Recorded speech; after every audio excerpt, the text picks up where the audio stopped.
all the cool kids was scamming and selling drugs, and I wanted to be a cool kid. So you think that's a feasible option because they get what they want first. You know what I'm saying? Drug dealers always get the car first. Scammers always get the whip first. They get mad bread. And you know what women like, mad bread? That's not true. But you know what I'm saying? Like, it feels like they have way more options. And I'm like, bro, like, because they have more cash. Yeah, and I'm like, bro, am I stupid? Am I wrong for like choosing the wholesome route? I feel you.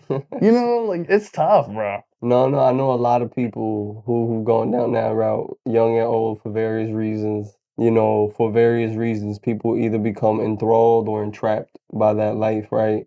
And I think especially when you're young and you don't have anything and you want something, and then you see others with those things, obviously, you know, you ask yourself, how could I get that, right?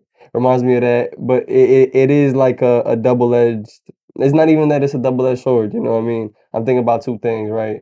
Something my homie Nate said a couple weeks ago. It looks like money, but it ain't real money. In the sense where it's like it's enough cash to like, you know, get certain material goods, but it's not enough cash to really get out of the hood or improve the hood. It's not sustainable cash. It's not savable cash. Gotcha. You know what I'm saying? And so the long term like prospects of that diminish. You know what I'm saying? Because of the way the money is acquired and then the lifestyle that has to be had to spend it, because it's dirty money. You can't pay taxes on scamming money. You can't pay taxes on drug dealer money, right? And you know, there's safety in getting that 9 to 5, but you know, again, man, grass is greener in terms of like there's that envy and that jealousy. But then there's something I think about where it's like that J. Cole song, '03 Adolescence. You know what I mean? Where at the end of the song, where the whole song, you know, it's from the perspective of his younger self and him glamorizing, you know, his peer who has exactly everything we described, right? Yeah. But at the end of the song, right, you know, his peer breaks it down to him where it's like, yo, fuck you for wanting this lifestyle, brother, because I don't want to have this lifestyle. I'm forced to live this lifestyle, and I really wish I was in your shoes. You know what I'm saying? Because of, again, the prospects of the 9 to 5 long term are greater than the short term, in the sense where you get stable income, you get benefits. You know what I'm saying? You can. It's that discipline over like instant gratification, right? You know what I'm saying? Because when you scam, you get that instant gratification. You get a lot of money, and you're like, well, now I got to spend it because it's not yours. So holding on to it is a liability. But it seems like they get that bag, and then the next spot you see them is throwing it at bottle girls, or you know what I'm saying.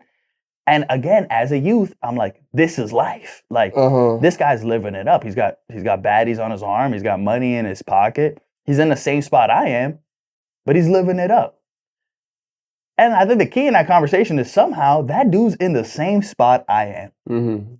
You know, so it's like kind of tough to gauge it because you're like, this guy's having a better time. But I'm like, there's just so much more risk involved. Like, you know, we've had conversations too where like, you know, you're like, yo, Nick, you're the first one to hold down a 9 to 5. Like, I'm consistently in a job. I'm not like, oh, I'm trying to hustle here, or yeah, I'm gonna sell this for a little bit. I'm gonna see what I could do, or yo, I'm gonna bet on this. And we got homies who do that and who live that way, right? Yeah. You know what I mean?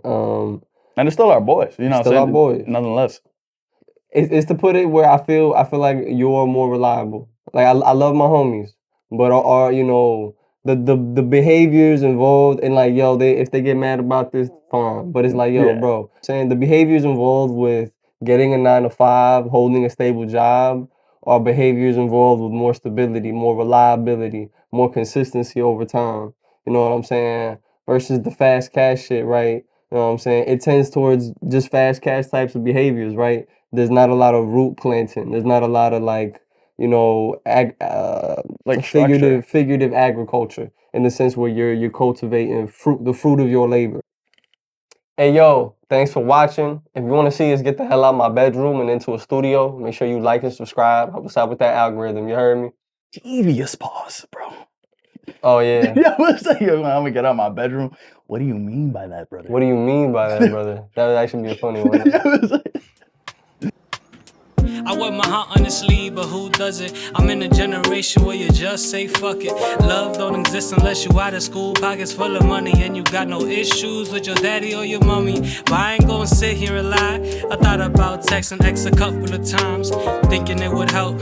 Just to remember, it was dopamine I felt at 5:53 or 6:23 in the morning. But we did most of our loving in your bedroom. To be honest, to the public eye, all they saw was kisses and hugs. But behind closed doors, you talk shit all the times. Now you trapped up in my rhyme, got me writing all the time, hoping over time I can heal myself. Now over time I just hurt myself, so I just